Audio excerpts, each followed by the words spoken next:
میرے علاوہ کسی اور کو پوجنا، اسے خدا ماننا، اس کو گاڈ ماننا، اس کو اللہ ماننا، اگر سے وہ کریں تو پھر ان کی بات نہ مانیں، بقیہ ان کی ہر بات میں ان کی بات کو ماننا۔ ہاں اگر دنیائی معاملات میں بھلی طرح ان کا رفیق اور ہم صحبت اور شخص کی راہ چل جو میری طرف رجوع ہوا، یہ اس میں جو ہے نا ماں باپ کی دین کے تعلق سے آپ کوئی بات کو اللہ کے خلاف یا نبی کے خلاف ہو رہی تو اس کو آپ نہیں مان سکتے۔ بقیہ دوسری ہر ماں باپ کی دنیائی اعتبار سے جو بھی آپ کو حکم دے اس حکم کو تعمیل کرنا ضروری ہے۔ یہ سورہ لقمان کی آیتیں تھیں جو ابھی خاص سعد بن ابی وقاص رضی اللہ تعالیٰ عنہ کے بارے میں تھے۔ اس نزول جو شان کریم نزول ہے اس آیت کا، ایک کم عمر نوجوان انوکھا اور عجیب واقعہ ہے۔ جس نوجوان کا یہ واقعہ بیان کیا جا رہا ہے وہ مکہ مکرمہ کے بہت ہی اونچی نسبت والے خاندان سے تھے، شریف تھے آپ، اور ان کی عزت کی نگاہ سے لوگ ان کو دیکھا کرتے تھے۔ ان کی جو کمیونٹی تھی اس میں جو ہے ان کو عزت کا احترام کرتے تھے۔ جس وقت اسلام مکہ مکرمہ میں پھیلنے لگا اس وقت سعد بن وقاص کی عمر بہت نوجوان تھے، چھوٹی عمر کے تھے۔ وہ بڑے نرم نازک مزاج تھے اور والدین کے بے انتہا فرما بردار بھی تھے، اور خاص طور پر اپنی والدہ سے وہ بہت زیادہ محبت کرتے ہیں۔ اکثر بچوں کا حال ہوتا ہے کہ والد سے بھی زیادہ ماں سے محبت ہوتی ہے، کیونکہ ماں کی محبت شفقت والد سے زیادہ ہوتی ہے، اور ان کا طریقہ کار ماں کا جو ہے نرم رویہ رہتا ہے بنسبت والد کے، تو اس لیے جو ہے اکثر بچے جو ہے ماں سے زیادہ محبت کرتے ہیں۔ تو آپ بھی جو ہے اپنی ماں سے بہت زیادہ محبت کرتے تھے۔ جب ان کی عمر 17 برس کی تھی لیکن اس کے باوجود اللہ تعالیٰ نے ان کو بڑی، کیونکہ بعض بچوں میں آپ دیکھے ہوں گے آج کے دور میں بھی ہوتا ہے کہ ان کی ایک الگ ہی کیا کہتے ہیں آپ کی یعنی جیسے عام بچے کھیل رہے ہیں کود رہے ہیں اس میں ان کی دلچسپی نہ ہوتی، ان کی دلچسپی ہوتی ہے کہ پڑھوں میں لکھوں یا کوئی اور چیز کروں جو مجھے کام میں آنے والی ہے۔ وہ فضول کے چیزوں میں جو بچپن میں ہوتی ہے اس کی طرف ان کی رغبت ان کی بھی نہیں تھی۔ آج بھی کچھ بچے ہوتے ہیں جیسے میں نے عرض کیا کہ بعض بچوں کو جو ہے پڑھنے کا شوق ہوتا ہے، مسجد میں جلدی جانا، بڑے علماء سے رابطہ رکھنا، جو دیندار لوگ ہیں ان کے قریب رہنا، کہ بعض کی خواہش ہوتی ہے چیزیں اسلامی چیزیں سننا، یا کھیلیں گے بھی تو ایسی چیز کھیلنا جس سے طاقت حاصل ہو، جو اپنے کام کیا ہے، جیسے اس وقت ہوتا تھا تیر چلانا اس قسم کے، یا ورزش وغیرہ کرنا۔ لیکن دوسرے جو عام بچے ہوتے ہیں کھیل کود تماشا، آپ کے گیمز کھیلنا، ویڈیو گیمز کھیلنا حد سے زیادہ، یا پھر دوسرے قسم کے کھیل کود کرنا، گانے گانا، تماشے کرنا، بہت سارے قسم کے، لیکن یہ آپ اس میں شامل نہیں تھے۔ آپ تیر سیکھتے تھے، اس کو ٹھیک ٹھاک کر لیتے تھے، اس پہ زیادہ محنت کرتے تھے کہ اللہ تعالیٰ پہلے سے ہی ان کو چن رہا تھا ہوگا، تو اسی لیے جو ہے وہ آپ اسی چیز میں وہ ہوتے تھے، کیونکہ اللہ کا نظام تھا کہ آپ کو نبی کریم صلی اللہ علیہ وسلم کی فوج میں آپ کی اس میں شامل کرنا تھا، صحابہ کی ٹیم میں، تو اسی سے پہلے سے ہی ان کے دل کو صاف شفاف دل بھی تھا، اور جو ہے ان کی تیاری بھی اسی نہج پہ تھی۔ ان حالات میں اللہ رب العزت نے نبی کریم صلی اللہ علیہ وسلم کو پیغمبر بنا کر بھیجا۔ وہ جو ہے نا ہمیشہ اپنے جو اس ماحول میں تھے اڑتے رہتے تھے، سعد بن ابی وقاص، حالانکہ وہ جو ایمان نہیں تھا ان کے پاس، لیکن جس قسم کے خرافات تھے، جو چیزیں کرتے تھے اور مشرکین مکہ، تو ان سے وہ بڑے ناراض رہتے تھے، ان کا دل خوش نہیں ہوتا تھا ان چیزوں کو دیکھ کر۔ جب نبی کریم صلی اللہ علیہ وسلم پیغمبر بنا کر اللہ تعالیٰ نے ان کو مبعوث فرمایا، انہیں بھیجا، جب حضور صلی اللہ علیہ وسلم نے لوگوں کو دین کی دعوت کی طرف بلائے تو حضرت سعد بن ابی وقاص نے بھی اس دعوت کو قبول کر لیا۔ جیسے نبی کریم صلی اللہ علیہ وسلم نے دعوت دی تو آپ بھی قبول کیا، اور آپ ایسے خوش قسمت صحابہ میں شمار ہیں۔ آپ جو ہے نا 3rd نمبر آپ کا تھا، مرد آدمیوں میں آپ کا تیسرا تھا۔ ابو بکر صدیق اور ایک صحابی ہیں، اس کے بعد جو ہے زید بن حارث ہیں شاید، اور جو ہے تیسرے آپ کا نمبر تھا سعد بن ابی وقاص۔ تو یہ بھی آپ کو ایک یونیک آپ کا یہ ہے کہ تیسرے آپ نمبر پہ تھے۔ اور بچوں میں سب سے پہلے جو ہے حضرت علی رضی اللہ تعالیٰ عنہ ایمان لے آئے تھے، اور خواتین میں حضرت خدیجۃ الکبریٰ رضی اللہ تعالیٰ عنہا لائی تھی۔ اکثر اوقات وہ بڑے فخر کے ساتھ یہ بات کہتے بھی تھے جب اپنے دوست احباب میں ہوتے، تو آپ جو ہے نا یہ فخری انداز میں کرتے تھے کہ 7 روز تک میں اسلام کا تیسرا حصہ تھا، یعنی کہ 7 ڈیز میں ہی جب نبی کریم صلی اللہ علیہ وسلم میں جو ہے اپنا نبوت کا اعلان کیا تو ود ان 7 ڈے آپ جو ہے ایمان لے آئے تھے، یعنی کہ بہت ارلی لانے والوں میں تیسرا نمبر آپ کا تھا۔ سعد بن ابی وقاص کے اسلام لانے سے نبی کریم صلی اللہ علیہ وسلم ظاہر ہے بہت خوش ہوئے، اس لیے کہ وہ بہت شریف، فرمانبردار اور ہمت والے بھی تھے سعد بن ابی وقاص۔ اس کی وجہ سے جو ہے نبی کریم صلی اللہ علیہ وسلم آپ سے بہت خوش ہوئے اور جلد دین کے لیے بڑی بڑی قربانیاں دیں گے۔ اور نبی کریم صلی اللہ علیہ وسلم کو یہ تھا کہ حضرت سعد بن ابی وقاص جب آئیں گے تو دین میں آ گئے ہیں تو اب ان سے جو ہے بڑی بڑی قربانیاں ہوں گی دین کے خاطر، کیونکہ وہ بہادر بھی تھے اور شریف النسل بھی تھے۔ وہ مکے کے نوجوانوں کو اس بات پر ابھار رہا تھا کہ وہ بھی ان کے راستے کو اپنائیں۔ پھر اس کے بعد جو ہے نا کوشش کر رہے تھے کہ دوسرے لوگ بھی آئے، اور ان کی ساری باتوں کے علاوہ ان کی ایک خصوصیت یہ بھی تھی کہ وہ رشتے میں نبی کریم صلی اللہ علیہ وسلم کے ماموں تھے، کیونکہ ان کا تعلق بنو زہرا تھا، اور وہ جو ہے والدہ آمینہ بنت وہب کا قبیلہ تھا، آپ کی والدہ کے قبیلے سے تھے آپ، تو آپ رشتے میں آپ ماموں تھے آپ۔ ایک روایت ہے کہ رسول اللہ صلی اللہ علیہ وسلم چند صحابہ کرام کے ساتھ تشریف فرما تھے، آپ نے سامنے سے حضرت سعد بن ابی وقاص کو آتے ہوئے دیکھا تو فرمایا ھذا خالی فلیغنی امرؤن خالہ، بولے کہ یہ میرے ماموں آ رہے ہیں، کوئی ان جیسا اپنا ماموں دکھا سکتے ہیں۔ نبی صلی اللہ علیہ وسلم جب صحابہ میں تھے تو اس طرح سے فرماتے تھے کہ کیا تم بتا سکتے ہو جو صحابہ میں ایسا کسی کا ماموں ہے جیسے میرے یہ ماموں ہیں۔ حضرت سعد بن ابی وقاص کا قبول اسلام کا معاملہ اتنی آسانی اور سہولت کے ساتھ نہیں گزرا۔ جب ایمان لے آیا تو جیسے صحابہ کو تکالیفیں مختلف قسم کے ہوئے، آپ کے ساتھ بھی ایک ڈیفرنٹ ٹائپ کی تکلیف کا سامنا کرنا پڑا، آپ کو بڑی مشکل سے گزرنا پڑا جب ایمان لائے تو۔ ان کی آزموں کی سختی کا یہ عالم تھا کہ اللہ تعالیٰ نے ابھی ہم نے جو آیتیں پڑھی ان کے تعلق سے آیت نازل فرمائی۔ جب آپ پر اتنی سختی تھی تو سورہ لقمان کی ہم نے جو شروع میں جو آیتیں پڑھی وہ اللہ تبارک تعالیٰ نے آپ کی تکالیف پر ان آیتوں کو نازل فرمایا۔ تو آپ فرماتے ہیں کہ میرے قبول اسلام سے 3 دن پہلے کی بات ہے کہ یہ پہلے اسلام لانے سے پہلے اپنا واقعہ بیان کر رہے ہیں کہ میں نے کیسے ایمان لایا۔ تو وہ فرما رہے ہیں کہ میں نے ایک رات خواب دیکھا کہ میں اندھیروں میں ڈوبا ہوا ہوں، اور ان اندھیروں سے باہر آنے کے لیے ہاتھ پاؤں مار رہا ہوں۔ جیسے بندہ خواب دیکھتا ہے تو آپ خواب دیکھ رہے ہیں کہ اندھیرے میں میں اندھیرے سے باہر نکلنے کے لیے اپنے ہاتھ پیر چلا رہا ہوں۔ اچانک ایک چاند میرے سامنے ظاہر ہوا، مون جو ہے مجھے نظر آیا، سامنے آیا میرے، میں اس کی طرف چل پڑا۔ میں یہ دیکھ کر حیران رہ گیا کہ مجھ سے پہلے چند لوگ اس چاند تک پہنچ گئے ہیں۔ وہ چاند کی طرف میں بڑھا تو دیکھا کہ وہاں پہ زید بن حارثہ آلریڈی ہیں، اور جو ہے ابو بکر صدیق رضی اللہ تعالیٰ عنہ ہیں، زید بن حارثہ ہیں، اور ابن ابی طالب علی رضی اللہ تعالیٰ عنہ بھی ہیں۔ ان سے میں نے پوچھا کہ بھئی آپ لوگ یہاں کب سے ہیں؟ تو انہوں نے کہا کہ ابھی، یعنی کہ الساعۃ، ہم ابھی آئے ہیں۔ جب صبح ہوئی تو مجھے معلوم ہوا کہ رسول اللہ صلی اللہ علیہ وسلم چھپ کر اسلام کی دعوت و تبلیغ کا کام کر رہے ہیں، تو میں سمجھ گیا کہ اللہ تعالیٰ میرے ساتھ بھلائی کرنا چاہتے ہیں، اور چاہتے ہیں کہ ان کے ذریعے مجھے کفر کے اندھیرا، جو ڈارکنیس ان کے خواب میں آیا تھا، وہ ڈارکنیس کیا تھا؟ کفر کے اندھیرے تھے، اور چاند جو تھا نبی کریم صلی اللہ علیہ وسلم تھے وہ۔ تو اس کے سے آپ جو آلریڈی جو اسلام قبول کر لیے تھے وہ 3 صحابہ تھے۔ تو میں فوراً ان کی تلاش میں نکل پڑا۔ آپ مجھے محلے جیاد کی گھاٹی میں ملے۔ وہ اس وقت نبی کریم صلی اللہ علیہ وسلم عصر کی نماز پڑھ کر فارغ ہوئے تھے، چنانچہ میں مسلمان ہو گیا، اور اس وقت تک ان 3 آدمیوں کے علاوہ جن کو میں نے خواب میں دیکھا تھا کوئی اور مجھ سے پہلے اسلام نہیں لایا تھا۔ صرف وہ تینوں مجھ سے پہلے ایمان لائے تھے مرد لوگوں میں، اور کوئی دوسرا ایمان نہیں لایا۔ پھر آپ نے فرمایا کہ میرے قبول اسلام کی خبر سنتے ہی میری والدہ، میری ماں بہت سخت ناراض ہو گئی مجھ پہ۔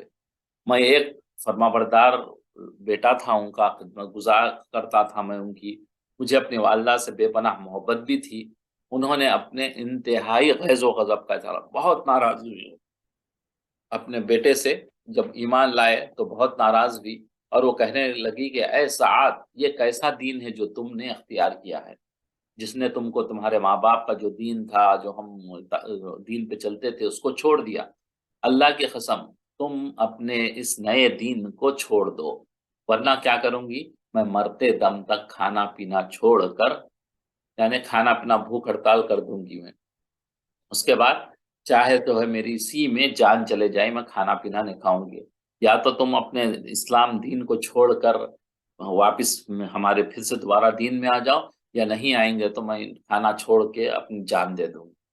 اس وقت تمہارا سینہ غم کی وجہ سے پھٹ جائے گا۔ اب بیٹے کو بول رہے ہیں کہ بھئی اگر ایسا ہو گیا میں مر گئی تو تمہارا سینہ غم سے بھر جائے گا، پھٹ جائے گا، تمہیں بہت تکلیف ہوگی، پھر جو ہے تم کو شرمندگی کے مارے تم ہمیشہ پریشان ہوں گے، اور لوگ تم کو تانا دیں گے کہ بھئی تم نے جو ہے نا تمہاری وجہ سے تمہاری ماں مر گئی۔ چنانچہ میں نے ان سے کہا کہ ماں ایسا نہ کرو، کیونکہ میں کسی بھی قیمت پر اپنے دین کو نہیں چھوڑ سکتا۔ آپ یہ نہ کریں، کیونکہ میں جو دین اپنایا ہوں اس سے مجھے اتنی محبت ہے، میں اس کو اب یہ دین کو نہیں چھوڑ سکتا۔ لیکن وہ اپنی دھمکی پر پورے کرنے پر جم گئی، انہوں نے دھمکی جو دی تھی کہ بھوک ہڑتال کروں گی تو اس پہ جم گئی، انہوں نے کھانا پینا سب چھوڑ دیا۔ آخر کئی روز کی مسلسل فاقہ کشی، کنٹینیوسلی جو ہے نا بھوکی تھی وہ، تو اس کی وجہ سے ان کا جسم بھی دبلا ہو گیا، ہڈیاں کمزور ہو گئی اور اعضاء ڈھیلے۔ بندہ اگر کھانا پینا نہیں کھایا تو کمزوری آ جائے گی، چلنے پھرنے کی بھی دقت ہو جائے گی۔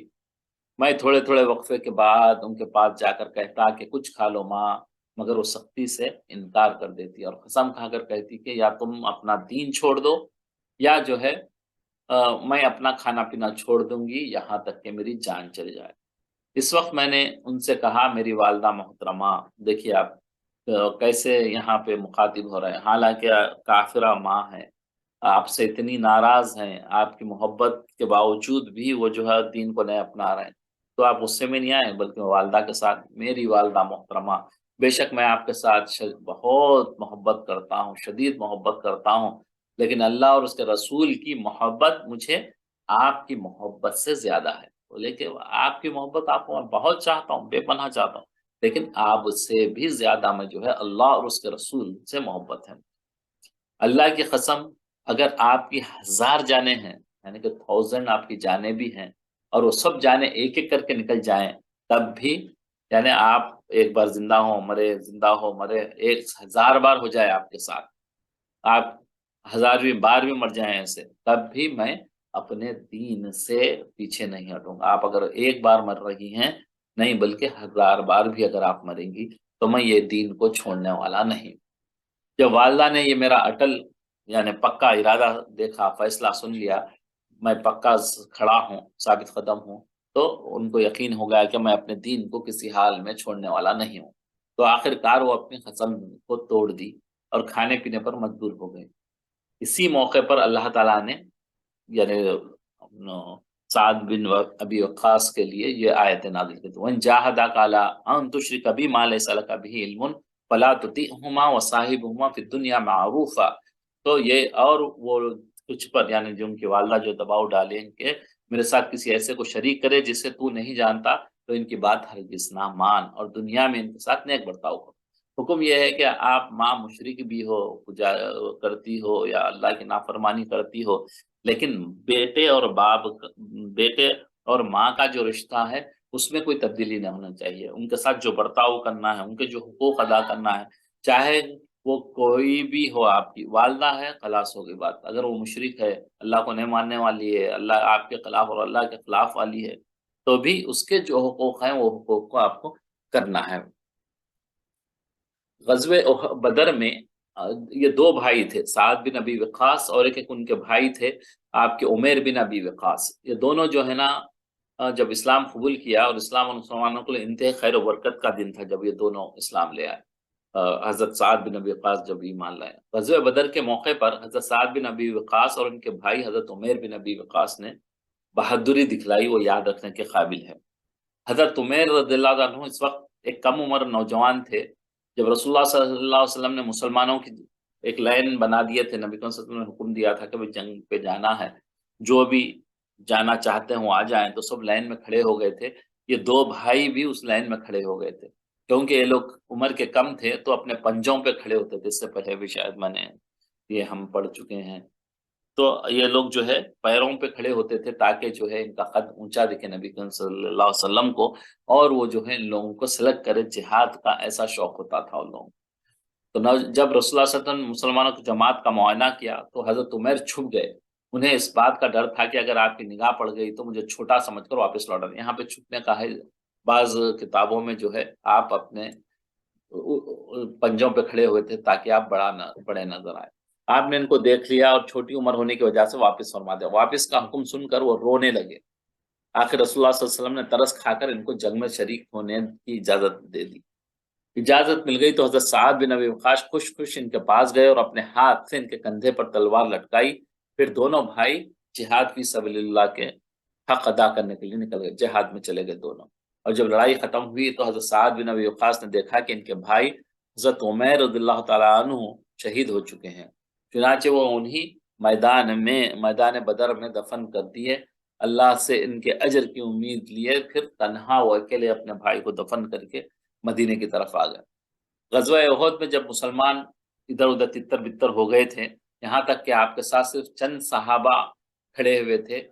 آپ کی جو بالکل تعداد میں 10 تھے، 10 صحابہ بچ گئے تھے، تو حضرت سعد بن ابی وقاص نے ہمت کے ساتھ اپنی کمان سے رسول اللہ صلی اللہ علیہ وسلم کی حفاظت کی. جو تیر اور کمان سے جو ہے آپ دشمنوں کو مارتے تھے، اس وقت ان کی کمان سے نکلا ہوا جو تیر ان کی کمان سے نکلتا تھا، سیدھے جا کے جیسے ہی لگتا تھا کوئی مشرک کو تو وہ تیر لگتے ہی وہیں مر جاتا تھا. اس میدان میں ان کا کوئی نشانہ بھی خطا نہیں ہوا. جب رسول اللہ صلی اللہ علیہ وسلم نے ان کو اس چاند سے تیر اندازی کرتے ہوئے دیکھا تو یہ کہہ کر ان کو مزید حوصلہ دے رہے تھے نبی صلی اللہ علیہ وسلم. ارم سعادی ارمی سعادی فدا کا ابی و امی. اللہ اکبر. نبی صلی اللہ علیہ وسلم کہہ رہے ہیں کہ میرے ماں باپ تجھ پہ قربان، تیر چلاؤ سعاد، تیر چلاؤ سعاد، تیر چلاؤ، میرے ماں باپ تم پر قربان. اللہ اکبر. نبی صلی اللہ علیہ وسلم بول رہے ہیں کہ اپنے ماں باپ آپ پہ قربان، تیر چلاؤ. حضرت سعد بن ابی وقاص زندگی بھر رسول اللہ صلی اللہ علیہ وسلم کی زبان مبارک سے نکلے ہوئے جملے کو فخر سے کہتے تھے. آپ حضرت علی رضی اللہ تعالیٰ عنہ کے بارے میں فرماتے کہ ما سمعت نبی صلی اللہ علیہ وسلم یفدی احدا بابویہ الا لسعد فانی سمعت یوم احد یقول ارمی سعد فداک ابی و امی. تو آپ فرما رہے ہیں کہ بھائی میں نے سوائے سعد کے نبی صلی اللہ علیہ وسلم کو کسی کے لیے فرماتے ہوئے نہیں سنا کہ اللہ اکبر. کتنا بڑا جملہ ہے، میرے ماں باپ تم پر قربان ہو. نبی صلی اللہ علیہ وسلم فرما رہے احد کے دن میں حضور صلی اللہ علیہ وسلم کو یہ فرماتے ہوئے سنا ہے، سعد تیر چلاؤ، میرے ماں باپ تم پر قربان ہو. حضرت سعد بن ابی وقاص اس وقت اپنی عظمت کی بلند ترین چوٹی پر پہنچے. جب ایرانیوں کے ساتھ جنگ ہوئی تو اس وقت جو ہے آپ اپنی عظمت، آپ کی بڑائی کی جو ہے ایک دم چوٹی اوپر تھے، آپ پیک پہ تھے. آپ جب حضرت عمر فاروق نے ایرانیوں کے خلاف ایک فیصلہ کن جہاد کا ارادہ کیا تو ایسا فیصلہ کن جہاد جو ایران کی سرزمین سے بت پرستی کو اکھاڑ کے پھینکنے کے لیے تھا. یہ چنانچہ انہوں نے اپنے سارے گورنروں کو حکم دیا کہ بھائی لوگوں کو جمع کرو، کون کون جو گھوڑے چلانا جانتے ہوں، جو بہادر ہوں، جو اچھی صلاحیت والے ہوں، جنگ کی جو ہے اس میں جنگ کے ماہر ہو جو لڑنے کے لیے، اور شعر شاعری کرنے والے ہو تاکہ جو ہے جو فوجی ہیں ان کو حوصلہ اونچا ہو، ان کا بلند ہو، اس کے لیے شعر شاعری ہو، اور اچھی تقریر کرنے والے ہو، خطاب کرنے والے ہو تاکہ جو ہے لوگوں کے جذبہ اونچا ہو اور لڑنے میں آسانی ہو. اس کے اندر کوئی ایسی صفت ہو تو یہ سب کو جمع کرو، وہ لے کے ہم جو ہے جنگ میں جائیں گے. حضرت عمر کے اس حکم کی اطاعت میں ہر طرف مسلمان جو ہے جمع ہوئے. اس کام کے مکمل ہو جانے کے بعد حضرت عمر نے بڑے صحابہ سے مشورہ کیا کہ اس لشکر کا امیر کس کو بنائے. تو سب نے کہا کہ سعد بن ابی وقاص. چنانچہ حضرت عمر نے ان کو اپنے پاس بلایا اور لشکر کا جھنڈا ان کے ہاتھ میں دیا. جب یہ لشکر لے کے مدینہ طیبہ سے روانہ ہوئے تو حضرت عمر ان کو الوداع کہنے اور ان کے امیر کو نصیحت کرنے کے لیے کھڑے ہوئے. اس موقع پر انہوں نے حضرت سعد بن ابی وقاص کو خطاب کرتے ہوئے کہا، حضرت عمر نے جب جاتے وقت بولے کہ اے سعد، تمہیں یہ بات کسی قسم سے دھوکے میں مبتلا نہ کر دے کہ تم نبی صلی اللہ علیہ وسلم کے ماموں ہو، صاحب رسول اللہ ہو، کہ جان نثار صحابی کے معزز القاب سے پکارا جاتا ہے. یاد رکھو اللہ تعالیٰ کبھی برائی کو برائی کے ذریعے نہیں مٹاتے، بلکہ وہ ہمیشہ برائی کو نیکی سے مٹاتے ہیں. تو اے سعد، بے شک اللہ تعالیٰ اور کسی بندے کے درمیان اطاعت اور فرما برداری کے سوا دوسرا کوئی رشتہ نہیں ہے اللہ کے پاس. اللہ اکبر. تو یہ مبارک لشکر ان شان سے اپنی منزل کی طرف روانہ ہوا کہ اس میں 99 وہ خوش قسمت 99 ایسے خوش قسمت صحابہ شریک تھے جن کو حق و باطل کے بدر میں شرکت کا موقع ہوا تھا. سب سے پہلی جو جنگ تھی بدر کی، اس میں جو شریک ہوئے تھے اس میں بھی 99% وہی صحابہ تھا. 310 سے کچھ اوپر صحابہ تھے جو بیت رضوان اور اس کے بعد کے غزوات میں رسول اللہ صلی اللہ علیہ وسلم کے ساتھ تھے. 300 حضرات نے جو فتح مکہ میں نبی کریم صلی اللہ علیہ وسلم کے ساتھ تھے، ان کے علاوہ ان لوگوں کی تعداد 700 تھی جن کو صحابہ اکرام کی اولاد ہونے کا شرف تھا. جب اس وقت جو ہے نا 700 ہو گئے تھے یہ، اس میں جو ہے ان کے بچے وغیرہ بھی شامل ہو گئے تھے. حضرت سعد مدینہ طیبہ سے روانہ ہو کر قادسیہ پہنچے، ایک علاقہ ہے، اور فوج کو وہاں جمع کیا. کوفے کے قریب میں 45 kilometres away from Kufa Qadisiyyah ہے، وہ کوفہ کے، جہاں مسلمانوں اور ایرانیوں کے درمیان سخت جنگ ہوئی، لڑائی ہوئی، جس میں مسلمانوں کو زبردست فتح حاصل ہوئی، جس کے بعد ایرانی کسی میدان میں مسلمانوں کے سامنے جم نہ سکے. یوم حریر کے موقع پر مسلمانوں نے ایرانیوں پر آخری اور فیصلہ کن ضرب لگانے کا پختہ ارادہ کیا. چنانچہ انہوں نے دشمنوں کو چاروں طرف سے گھیر لیا اور لا الہ الا اللہ، اللہ اکبر کے نعرے لگاتے ہوئے ہر سمت سے ان کی صفوں میں گھس گئے، اور جو ہے نا اب وہ ایران کو فتح کر لیا اس طریقے سے بڑی بہادری کے ساتھ. اور جو ہے اس جنگ میں بے شمار مال غنیمت ملا، بہت سارا میان میرا، اور ایرانی مقتولین کی تعداد کا اندازہ آپ اس بات سے لگا سکتے ہیں، جو لڑائی جو ہوئی تھی دریائے قادسیہ میں ڈوب کر مرنے والوں کی تعداد صرف 30,000 تھی. یعنی کہ اتنی بڑی اس میں صحابہ کی جو جیت ہوئی، تو جو ایرانی فوج تھی اس میں 30 تو خالی پانی میں ڈوب کے مرے، 30,000. اللہ تعالیٰ نے سعد بن ابی وقاص کو طویل عمر، لمبی عمر دی تھی، کثیر مال، بہت سارا مال دیا تھا.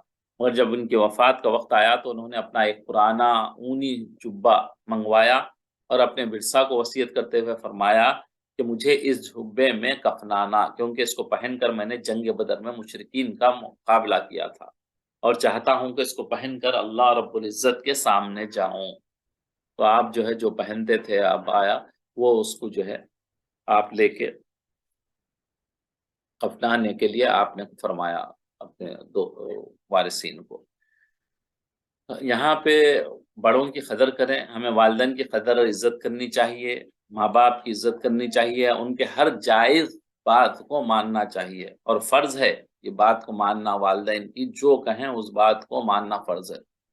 جیسے کہ حضرت سعد بن ابی وقاص کے بارے میں یہی تھا کہ بھئی آپ جو آیت ہم نے پڑھی تھی اس میں آپ اطاعت اللہ کے یا شرک کرنے کے لیے کہہ رہے ہیں تو وہ اطاعت نہیں کرنا، یا اسلام کے بارے میں الٹا غلط تم اس کا وہ دے رہے ہیں اس چلنے کے لیے، تو اس بات کو نہیں ماننا. بقیہ ہر بات کو ماں باپ کی اطاعت کرنا ہے، چھوٹوں پر شفقت کرنا ہے.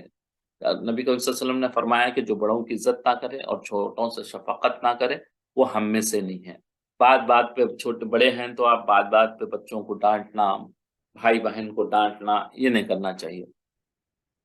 جیسے کہ فرض کرے آپ کے پاس کوئی اپنا چھوٹا بھائی یا بہن جو ہے آپ کے پاس کچھ ہوم ورک لے کے آیا اور آپ کو دکھا رہا، تو آپ اس کے جو ہے نا خالی کیڑے نکال کے آپ اس کو جو ہے نا اس پہ تنبیہ نہیں کرنا، اس پہ غصہ نہیں کرنا، بلکہ اس نے جو غلطی کی ہے اس کو ٹھیک کر دینا ہے.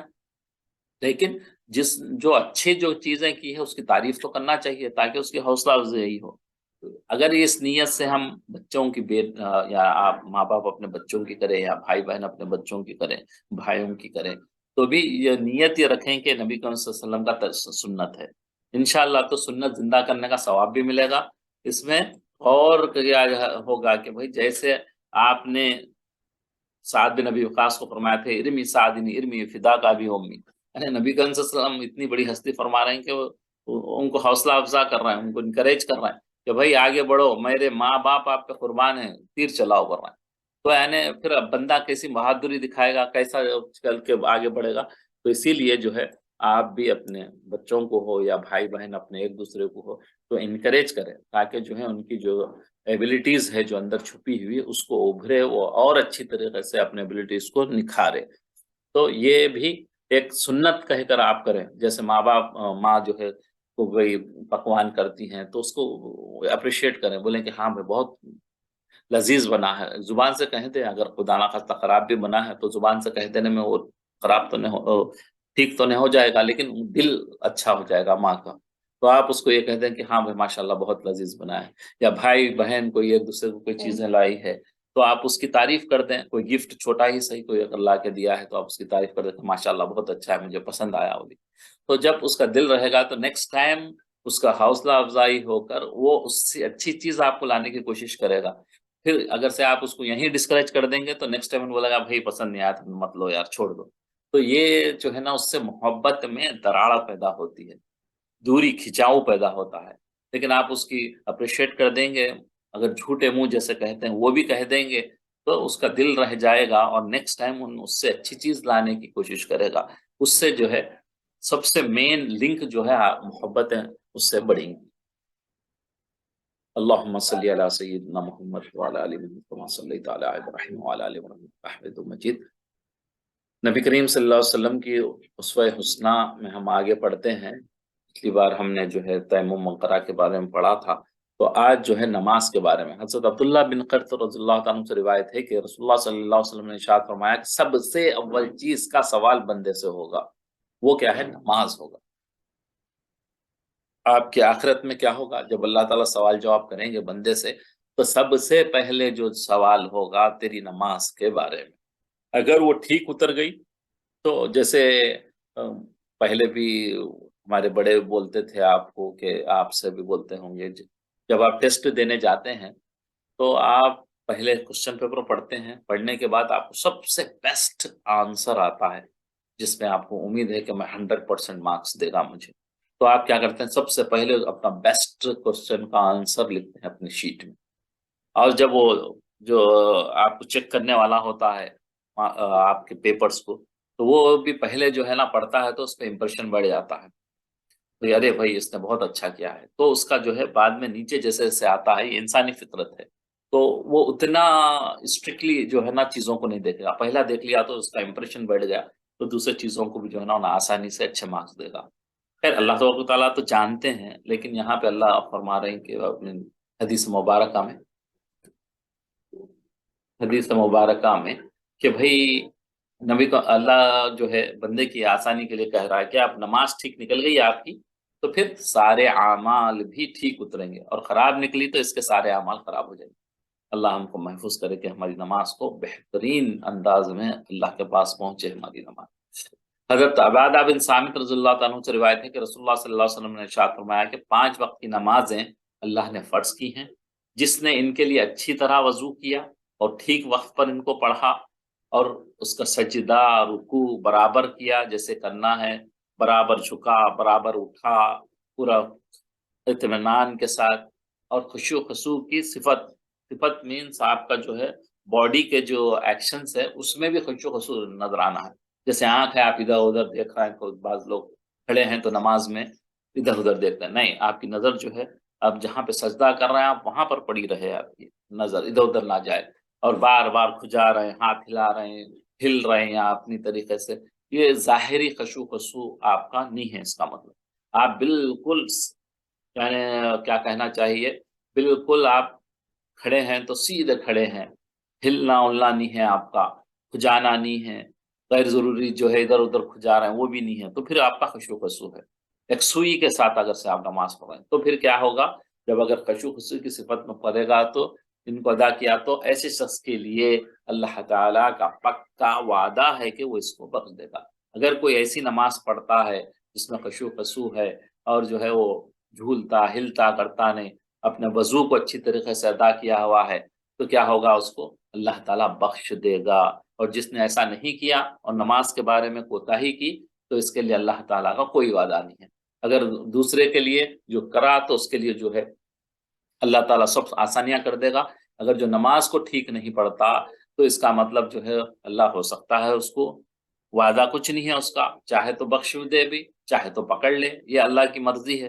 لیکن آپ ہم کو رسک نہیں لینا ہے، ہم کو اپنی نماز کو سب سے پہلے اچھی کرنا ہے. کیسے پڑھنا ہے اس کو، اور جو صورتیں پڑھ رہے ہیں کوشش کرنا ہے کہ اس کا ٹرانسلیشن ہم کو یاد رہے تاکہ ہمارا ذہن نہ بھٹکے. اگر آپ ٹرانسلیشن یاد ہے، آپ کو تجوید پہ غور کر رہے ہیں تو آپ کا کنسنٹریشن بنا ہوا رہتا، ادھر ادھر نہیں جاتا. تو کوشش کرنا ہے ہم جو صورتیں جتنی یاد ہیں اس کو ٹرانسلیشن ترجمے کے ساتھ پڑھنے کی کوشش کرنا ہے.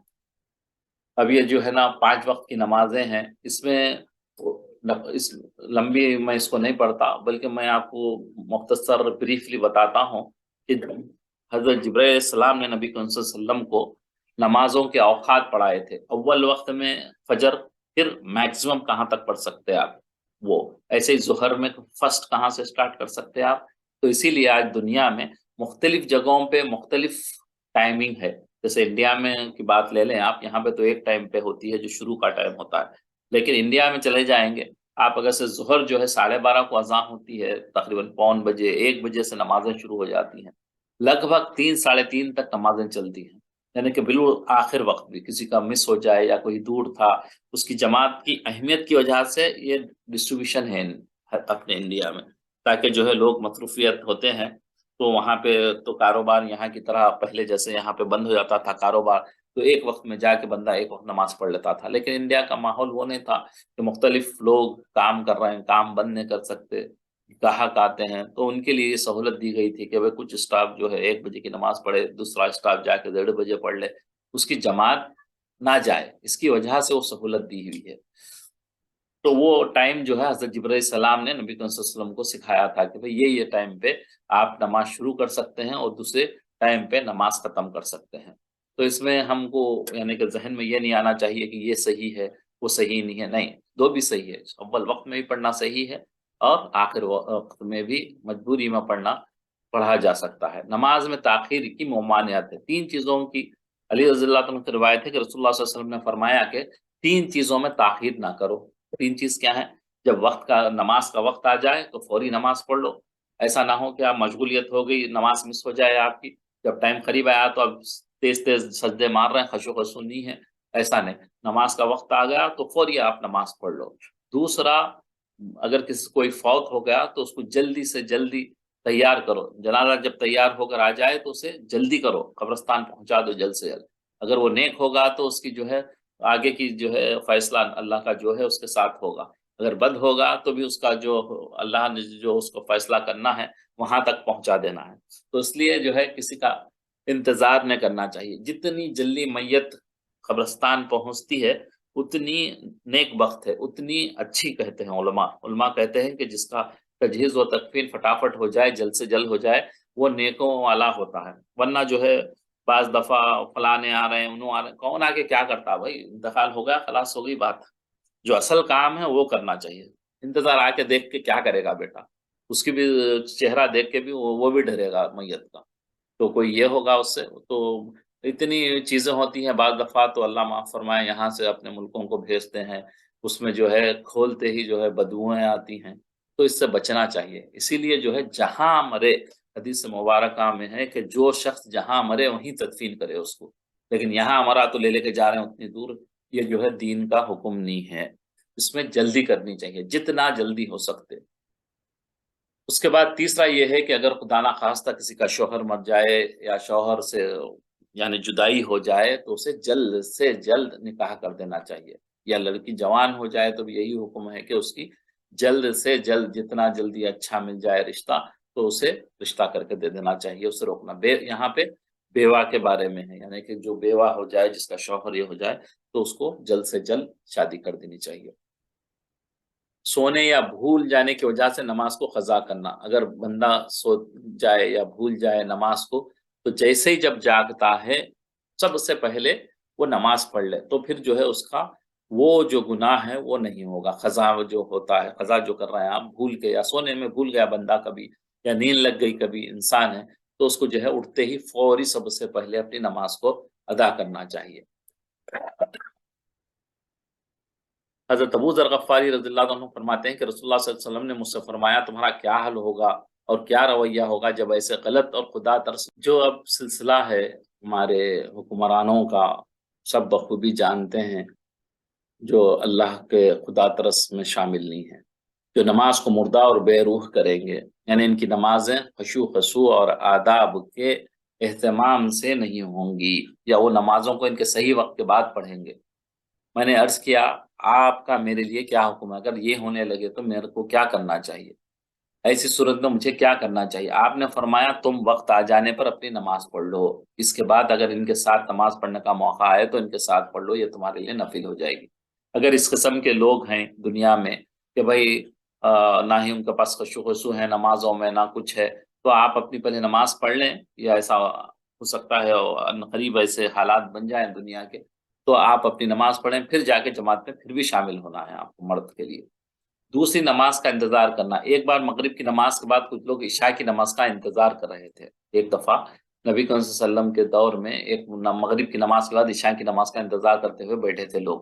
تو نبی کریم صلی اللہ علیہ وسلم تشریف لائے اور آپ اس قدر تیز چل کر آئے کہ آپ کی سانس پھول رہی تھی. نبی کریم صلی اللہ علیہ وسلم آپ نے فرمایا لوگوں خوش ہو جاؤ، تمہارے رب نے آسمان کا ایک دروازہ کھول کر تمہیں فرشتوں کے سامنے کیا اور فخر کے طور پر فرمایا دیکھو یہ میرے بندے ایک نماز ادا کر چکے اور دوسری نماز کا انتظار کر رہے ہیں.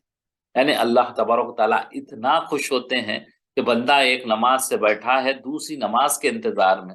تو نبی صلی اللہ علیہ وسلم فرمایا رہے تھے صحابہ کو کہ بھائی خوش ہو جاؤ آپ لوگ، آج آپ کا رب آسمان کے ایک دروازے کو کھول کر فرشتوں کے سامنے کیا اور فخر کے طور پر کہا کہ دیکھو میرے بندوں کو نماز.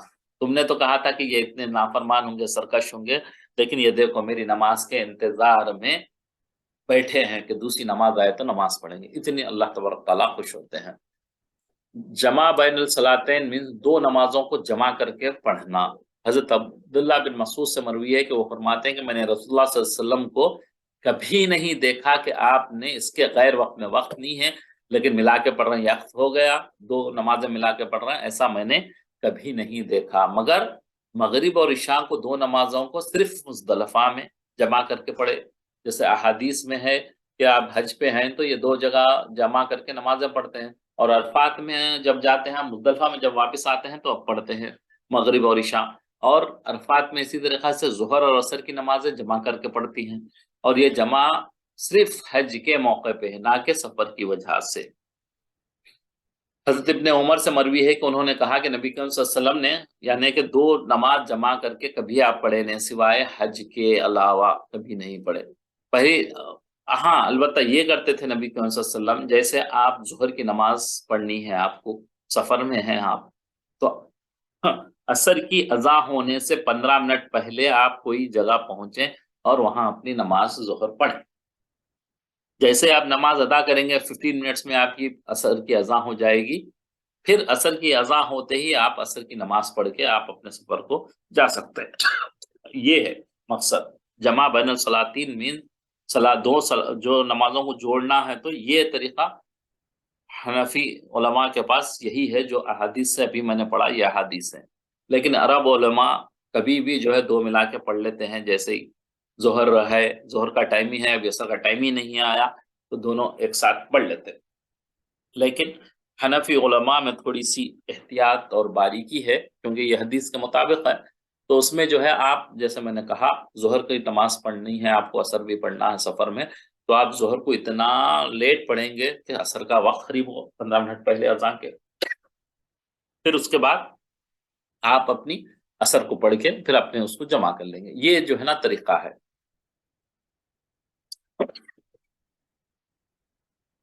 عبداللہ بن وقادی رضی اللہ تعالیٰ سے مروی ہے کہ ایک بار سفر میں حضرت ابن عمر سے مؤذن نے کہا الصلاۃ. بن عمر نے فرمایا چلتے رہے یہاں تک کہ غروب شفق سے پہلے اتریں گے. یعنی مغرب کا نماز ادا کرنا ہے تو بالکل قریب جا کے پڑھیں گے یہاں تک کہ شفق غائب ہو گئی. پھر عشاء کی نماز پڑھی. اس کے بعد فرمایا رسول اللہ صلی اللہ علیہ وسلم کو سفر میں جلدی ہوتی تو آپ یہی فرماتے اور یہی حکم دیتے. دو جیسے ملاتے تھے ویسے جیسے میں نے ابھی عرض کیا اسی طریقے سے ملاتے تھے. حضرت عقبہ بن عمر فرماتے ہیں، عامر فرماتے ہیں کہ 3 وقتوں میں نماز پڑھنے سے رسول اللہ صلی اللہ علیہ وسلم نے منع فرمایا ہے. وہ کون سی ہیں؟ انہی اوقات میں مردوں کو دفن کرنے سے بھی یعنی نماز جنازہ پڑھنے سے بھی منع فرمایا ہے. کیسے؟ 3 جگہ پہ 2 چیزوں کو 3 دفعہ پہ، ایک نماز اور ایک جنازے کی نماز، دونوں بھی جو ہے نا منع فرمائے. کب؟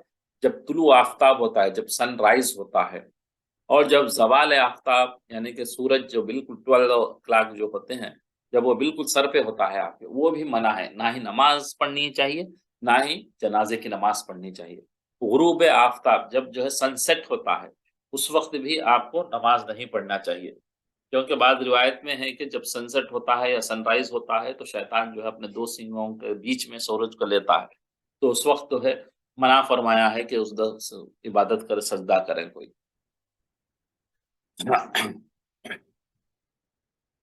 اللہ اکبر کبیرہ. تو اب انشاءاللہ ہم اپنی کلاس کو یہیں پہ ختم کرتے ہیں.